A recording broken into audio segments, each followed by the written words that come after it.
مضل له ومن يضلل فلا هادي له واشهد ان لا اله الا الله واشهد ان محمدا عبده ورسوله ارسله بالحق بشيرا ونذيرا وداعيا الى الله باذنه وسراجا منيرا وقال النبي صلى الله عليه وسلم طلب العلم فریضۃ علی کل مسلم. اسٹیج پر بیٹھے ہوئے معزز علماء کرام، سامنے بیٹھے ہوئے میرے بھائیوں، پردہ نشین میری ماں و بہن، آج کی اس مجلس میں ہم اور آپ جن کی نظامت سماعت فرما رہے ہیں وہ ہمارے شیخ محترم ہیں، جنہوں نے مجھے بچپن سے لے کر تقریباً 6 سال تک درس و تدریس دیے، اور یہی نتیجہ ہے کہ میں آج آپ کے بیچ روبرو ہو پایا ہوں. وہ شخصیت فضیلت الشیخ جناب مولانا شبیر احمد الندوی صاحب، جو آپ کے اس ادارے میں، اس مجلس میں نظامت کی شکل میں موجود ہے.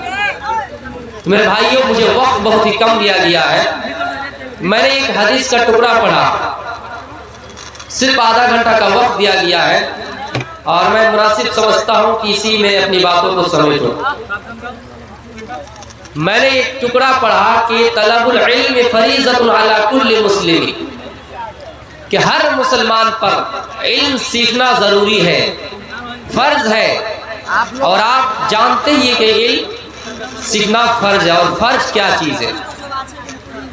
طلب العلم فریضۃ علی کل مسلم، ہر مسلمان پر علم سیکھنا ضروری ہے، ہر مسلمان پر علم سیکھنا فرض ہے. امام اگر نماز پڑھاتا ہے تو مقتدی کو بھی چاہیے کہ پیچھے سے اتنی صلاحیت رکھے کہ امام اگر بھول جائیں تو مقتدی کو اتنی طاقت ہو، مقتدی اتنا جانکار ہو کہ انہیں بتا سکے کہ ہاں امام آپ نے فلاں جگہ پہ غلطی کر دی. ہم اور آپ یہ سمجھتے ہیں کہ صرف علماء ہی سیکھے، نہیں، آپ کو بھی سیکھنا ضروری ہے. ایک چیز بتاؤں، اس مثال کو غور سے سنیے. ایک جگہ پہ نماز ہو رہی تھی اور امام صاحب نماز پڑھا رہے تھے، اور نماز میں سورہ فاتحہ کی تلاوت کر رہے تھے. الحمدللہ رب العالمین الرحمن الرحیم کرتے کرتے جب آخر میں گئے تو امام صاحب نے چوک سے کیا پڑھا؟ وَلَا الضَّالُّونَ. وَلَا الضَّالِّينَ نہیں پڑھا. دھیان سے سنیے، جب امام صاحب وَلَا الضَّالِّينَ پڑھتے ہیں تو آپ اور ہم کیا کہتے ہیں؟ آمین کہتے ہیں. لیکن اس جگہ پہ امام صاحب نے چوک سے وَلَا الضَّالُّونَ پڑھا تو مقتدی نے بھی پیچھے سے آواز لگائی کہ آمین. نہیں سمجھ میں آئے؟ تو میرے بھائیوں، صرف ایسا نہیں کہ امام ہی سیکھے، مولوی ہی سیکھے، آپ کو بھی ضروری ہے. ہم اور آپ بہت سارے ایسے مسئلہ ہیں جو جانتے تو ہیں، لیکن ہم اور آپ اس کو سیکھنے کی اچھی طریقے سے کوشش نہیں کرتے ہیں. ہم عبادت تو کرتے ہیں، ہم نماز تو پڑھتے ہیں، روزہ تو رکھتے ہیں، لیکن ان کا صحیح طریقے سے ہمیں اور آپ کو علم نہیں ہوتا ہے. آئیے ایک حدیث دیکھتے ہیں. سلمان فارسی رضی اللہ تعالیٰ عنہ ایک شخص کے گھر میں داخل ہوا، ان کا نام ابو الدرداء ہے، ان کے گھر میں داخل ہوا. میری بہنوں، میری ماؤں، اگر آواز تمہارے کانوں پر پہنچ رہی ہے تو تمہارے لیے بھی یہ واقعہ نصیحت کے لیے ہے. بہت جلد میں بول کے ختم کر رہا ہوں. سلمان فارسی رضی اللہ تعالیٰ عنہ اس شخص کے گھر گئے، یعنی اپنے دوست کے گھر گئے، اور جیسے اس کے گھر میں گئے، بڑا سخی آدمی تھا، صوفی صاحب انسان تھا، صرف عبادت، صرف نماز روزہ اور کچھ نہیں. گھر میں مہمان آئے اس کی فکر نہیں، بال بچوں کسی کی فکر نہیں، بیوی کی بھی فکر نہیں، صرف نماز اور روزے میں لگا ہوا تھا. سلمان فارسی رضی اللہ تعالیٰ عنہ ان کے گھر آئے اور دیکھا کہ ابو الدرداء گھر میں نہیں ہے.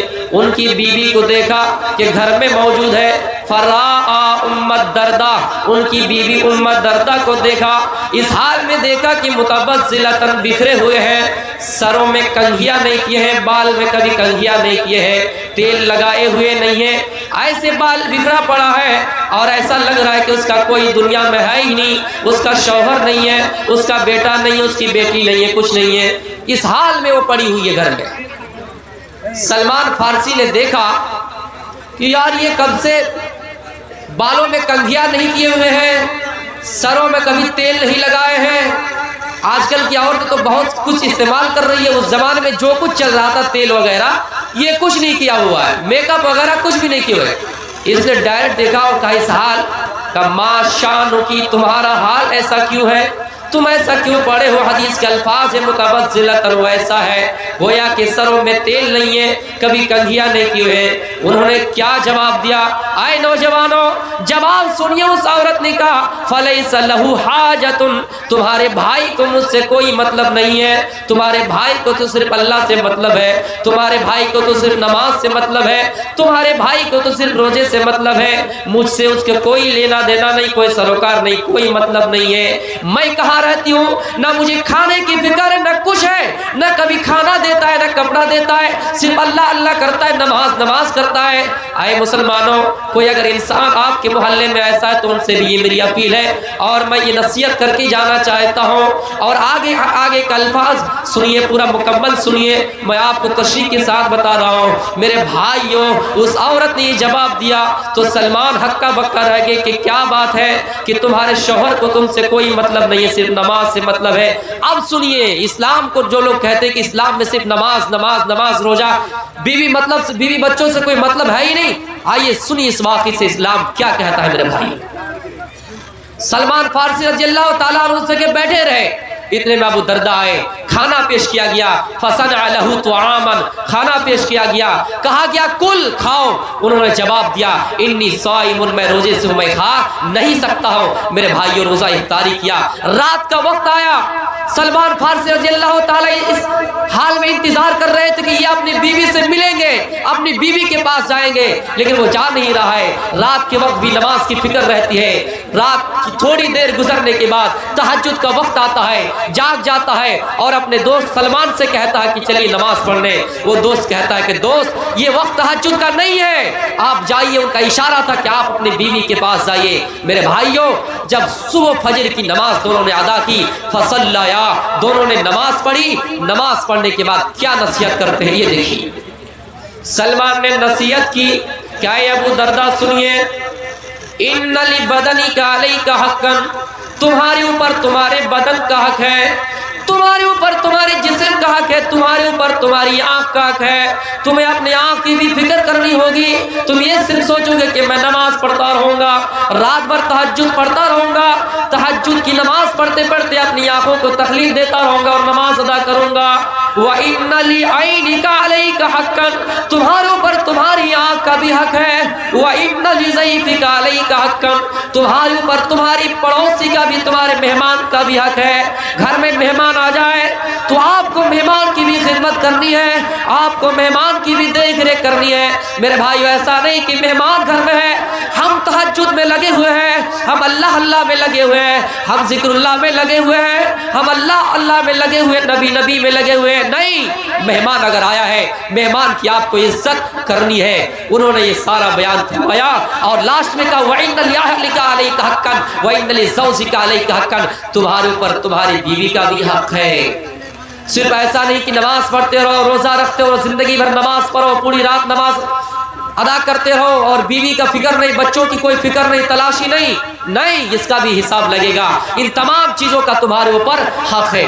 تب دونوں اللہ کے رسول کے پاس گئے نماز ادا کرنے کے بعد کہ اللہ کے رسول ایسی ایسی بات ہے، پورا ماجرا سنایا تو اللہ کے رسول نے کہا کہ صدق سلمان، سلمان نے سچ کہا ہے۔ ضروری ہے، صرف ایسا نہیں کہ آپ پوری رات نماز میں لگے رہے، ضروری نہیں ہے کہ آپ زندگی بھر نماز پڑھتے رہے۔ میرے بھائیو، ایسا اسلام میں نہیں ہے۔ اسلام میں تو ایسا ہے کہ آپ اپنے بچوں کی دیکھ ریکھ کیجئے، اسلام میں ایسا ہے کہ آپ اپنی بیوی کی دیکھ ریکھ کیجئے،